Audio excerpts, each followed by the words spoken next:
চুয়াডাঙ্গায় এক টিকটকার মৃত্যুবরণ করেছে।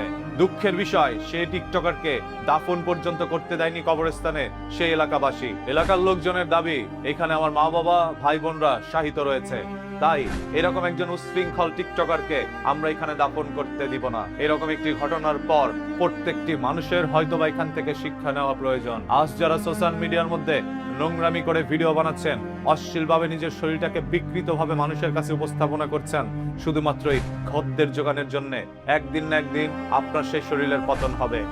একদিন এই দুনিয়া ছেড়ে আপনার চলে যেতে হবে। সেদিন এলাকাবাসী আপনার দাফনটা পর্যন্ত করতে দিবে না, যে এলাকাবাসীকে আপনার শরীরটা বিকৃতভাবে কিছুদিন আগে আপনি দেখিয়েছিলেন। এর চাইতে লজ্জাজনক ঘটনা পৃথিবীতে আর কি হতে পারে? আজ প্রত্যেকটি টিকটকার ভাই বোনের কাছে আমার একটি রিকোয়েস্ট থাকবে, যারা এইভাবে নিজের শরীরকে বিকৃতভাবে দেখিয়ে ভিডিও বানাচ্ছেন, মনে রাখেন আপনি দুনিয়া থেকে চলে যাওয়ার পর এরকম কোনো লজ্জাদায়ক ঘটনা আপনার সাথেও ঘটতে পারে। এলাকাবাসীর দাবি, এই মেয়েটি যখন জীবিত ছিল তখন পরপুরুষকে সাথে নিয়ে এলাকার মধ্যে নোংরামি ছড়াতো, ছোট ছোট জামা কাপড় পরে টিকটকের মধ্যে নাচানাচি করত। তবে কিছু নেতাকর্মীর সাথে থাকার কারণে এলাকার সাধারণ মানুষ সে মেয়েটিকে কোনোদিন কিছু বলার সাহস পর্যন্ত পাননি। তবে মৃত্যুর পর সেই এলাকার মানুষজনই তার দাফনের কাজটিও বন্ধ করে দিয়েছে। সেই মেয়ের পরিবারের আহাজারি, কান্নার চিৎকার মানুষের মন গলাতে পারেনি। পরবর্তীতে হয়তোবা সে মেয়েটিকে অন্য কোথাও দাফনের জন্য নিয়ে যাওয়া হয়েছে। আমরা সবাই জানি মৃত্যুর পর জান্নাত এবং জাহান্নামের দুটি ব্যবস্থা রয়েছে। আপনি কোথায় যাবেন সেটা নির্ধারণ করবেন মহান আল্লাহ তাআলা। তবে দুনিয়ায় থাকা অবস্থায় যে আপনাকে জাহান্নামের সম্মুখীন করে দিয়েছে মানুষজন, সেটা হয়তোবা আপনি দুনিয়ায় থাকা অবস্থায় দেখে গিয়েছেন। আপনার পরিবার বুঝতে পেরেছে আপনি জীবনে এমন জিনিস অর্জন করেছেন যার কারণে একটি কবরস্থানের মধ্যে আপনার জায়গা হয়নি।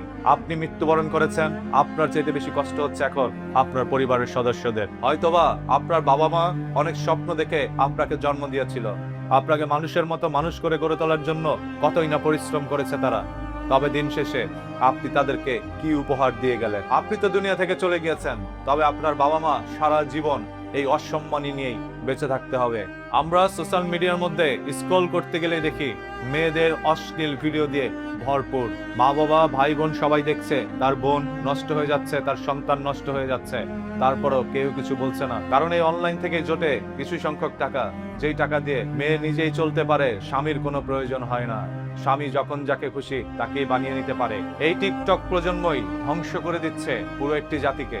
এই টিকটক প্রজন্মের কারণেই প্রত্যেকটি জায়গায় হচ্ছে ডিভোর্স। সংসারে ছোট বাচ্চাগুলোকে রেখে মা চলে যাচ্ছে অন্য কোনো পুরুষের হাত ধরে, পরিচয় টিকটক থেকে। প্রতিনিয়তই এই ধরনের ঘটনা বাংলাদেশের মধ্যে ঘটছে। তাই যদি আপনি চান এই ধরনের ঘটনার সম্মুখীন না হতে, তাহলে এখন থেকেই সতর্ক হন। চুয়াডাঙ্গার এই ঘটনাটি আপনাদের কাছে কি মনে হয়? আসলে কি চুয়াডাঙ্গার মানুষজন কাজটি ভালো করেছে, নাকি ওই মেয়েটি তার কর্মের ফল ভোগ করেছে? কমেন্ট করে আপনার মূল্যবান মতামত জানাবেন।